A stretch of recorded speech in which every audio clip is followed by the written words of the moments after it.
Hi friends, welcome to sports Fortuner YouTube channel. Friends, ఈ వీడియోలో మనం డిస్కస్ చేయబోయే విషయం ఏంటంటే ఐపీఎల్ 2025 సీజన్లో first match KKR versus RCB.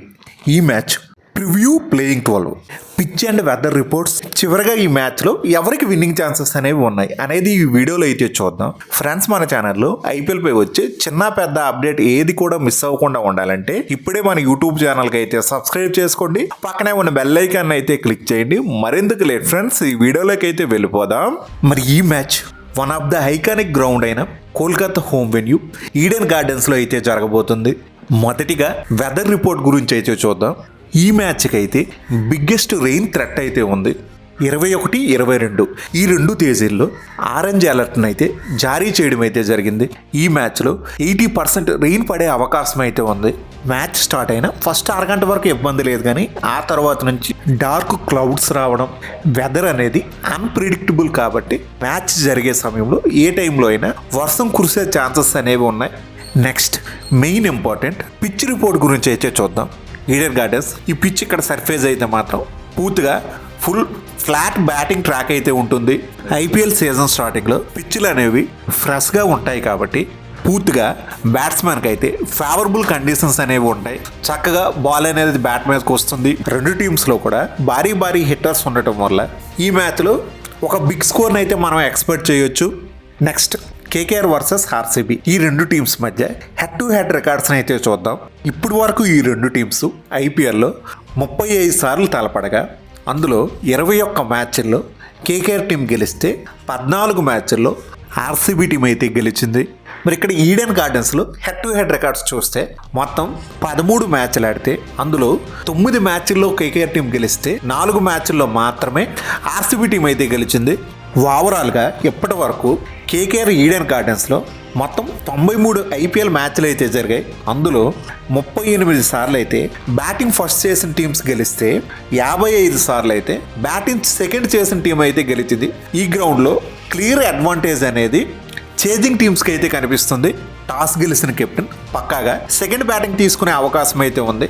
మరి ఈ గ్రౌండ్లో ఎప్పటి వరకు నమోదైన హైయెస్ట్ స్కోర్ చూసుకుంటే కేకేఆర్ టీం మీద పంజాబ్ టీం అయితే లాస్ట్ ఇయర్ 262 పరుగులు అయితే చేసింది.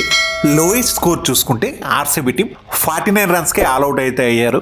ఈడెన్ గార్డెన్స్లో మరి పూర్తిగా చేజింగ్ టీమ్స్కి అనుకూలంగా ఉన్నా మరి ఈ సీజన్ నుంచి బీసీసీఐ తెచ్చిన ఒక కొత్త రూల్ వల్ల ఫస్ట్ బ్యాటింగ్ చేసిన టీమ్స్ కూడా న్యాయం జరిగేలా, మ్యాచ్లో బ్యాలెన్స్ ఏర్పరిచేలా ఈ నయా రూల్ అయితే ఉంది. మరి అదేంటంటే ఎక్కువగా డ్యూ పడే కండిషన్స్లో చేసే టీమ్స్కి అయితే పూర్తిగా అనుకూలంగా ఉంటుంది. డ్యూ వల్ల బాల్ గ్రిప్ అవ్వక బౌలర్స్ సరైన లైనర్ లెంత్ వేయలేకపోవడం వల్ల విపరీతంగా రన్స్ అనేవి వెళ్తూ ఉంటాయి.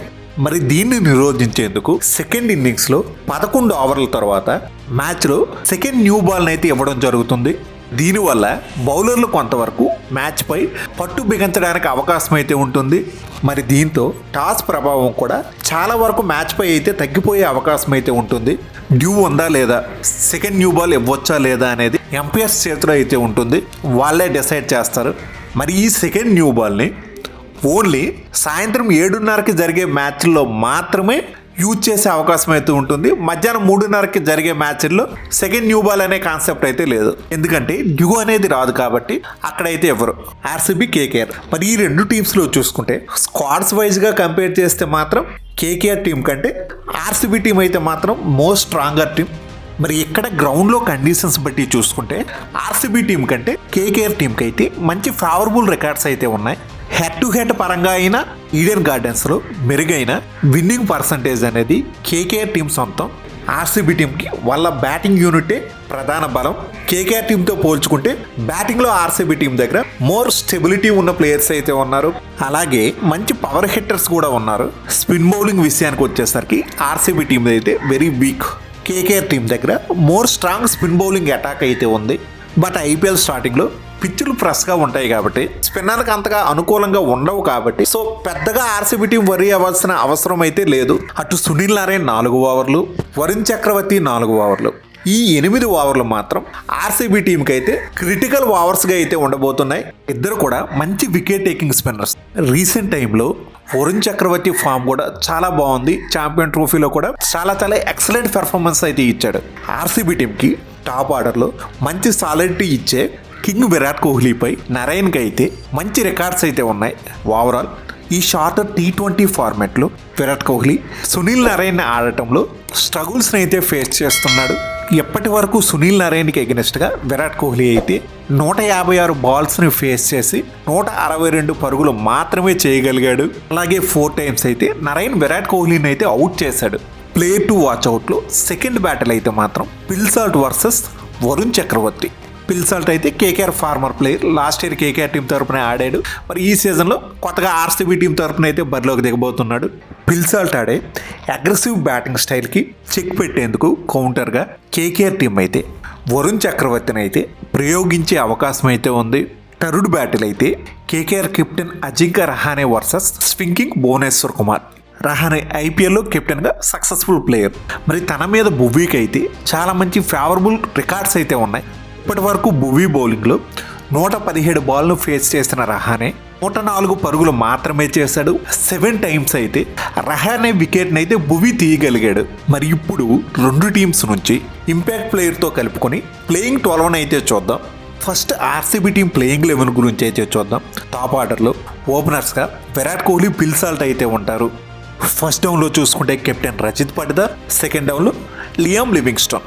ఇంకా నెంబర్ 5 విషయానికి వస్తే Indian wicket keeper Jitesh Sharma అయితే ఆడతాడు. నెక్స్ట్ ఫినిషింగ్లో నెంబర్ 6 పొజిషన్లో టిమ్ డేవిడ్, నెంబర్ 7 పొజిషన్లో కృణాల్ పాండ్యా అయితే ఆడతారు. ఇంకా నెంబర్ 8 పొజిషన్ విషయానికి వచ్చేసరికి ఆర్సీబీ టీం స్పెషలిస్ట్ స్పిన్నర్గా సుయజ్ శర్మని అయితే ఆడించుకుంటారు. ఇక్కడ మరొక ఆప్షన్గా స్వప్నిల్ సింగ్ అందుబాటులో ఉన్న, మరి లాస్ట్ ఇయర్ వరకు సుయజ్ శర్మ కేకేఆర్ టీం తరపున ఆడాడు. మరి ఇదే ఈడెన్ గార్డెన్స్లో ఆడిన అనుభవం ఉంది కాబట్టి సుయజ్ శర్మని అయితే ఈ మ్యాచ్లో ప్రిఫర్ చేయొచ్చు. అలాగే నెంబర్ 9 పొజిషన్లో భువీ, నెంబర్ 10లో హేజల్వుడ్, నెంబర్ 11లో ఎస్తయర్. మరి అదే ఇంపాక్ట్ ప్లేయర్గా చూసుకుంటే ఆర్సీబీ టీం దేవదత్ పడికల్ అయితే ట్రై చేయొచ్చు. నెక్స్ట్ కేకేఆర్ టీం ప్లేయింగ్ 12 గురించి అయితే చూద్దాం. మరి ఆ టీం ఓపెనర్స్గా చూసుకుంటే క్వింటన్ డెకాక్, సునీల్ నరైన్ అయితే ఆడిస్తారు. ఫస్ట్ డౌన్లో చూసుకుంటే కెప్టెన్ అజింక్య రహానే, వెంకటేష్ అయ్యర్ అయితే ఆడుతారు. నెక్స్ట్ నెంబర్ 5 విషయానికి వచ్చేసరికి రింకు సింగ్, ఫినిషర్స్గా నెంబర్ 6లో రసెల్, నెంబర్ 7 పొజిషన్లో రమన్దీప్ సింగ్ అయితే ఆడతారు. మంచి సాలిడ్ హిట్టర్స్ అయితే ఉన్నారు. ఇంకా నెంబర్ 8 పొజిషన్ విషయానికి వచ్చేసరికి హర్షిత్ రాణా అయితే ఆడతాడు. నెంబర్ 9 పొజిషన్ విషయానికి వచ్చేసరికి ఇక్కడ 2 ఆప్షన్స్ అయితే ఉంటాయి. ఒకటి ఆండ్రిచ్ నోకియా, సెకండ్ ఆప్షన్ అయితే స్పెన్సర్ జాన్సన్. మరి వీళ్ళలో కేకేఆర్ టీం నోకియాని అయితే ప్రిఫర్ చేయొచ్చు. నెక్స్ట్ నెంబర్ 10 పొజిషన్ విషయానికి వస్తే వైభవ్ అరోరా, నెంబర్ 11లో వరుణ్ చక్రవర్తిని అయితే ఆడిస్తారు. ఇంకా ఇంపాక్ట్ ప్లేయర్ విషయానికి వచ్చేసరికి యంగ్స్టర్ అంగ్రీస్ రఘువంశీనైనా లేకపోతే మనీష్ పాండ్యానైనా ప్రిఫర్ చేయొచ్చు. ఇప్పుడు లాస్ట్ సెగ్మెంట్, ఈ మ్యాచ్లో ఎవరికి విన్నింగ్ ఛాన్సెస్ అనేవి ఉంటాయి. మరి నా అభిప్రాయం ప్రకారం ఆర్సీబీ టీం అయితే ఈ మ్యాచ్ గెలవచ్చని అనుకుంటున్నా.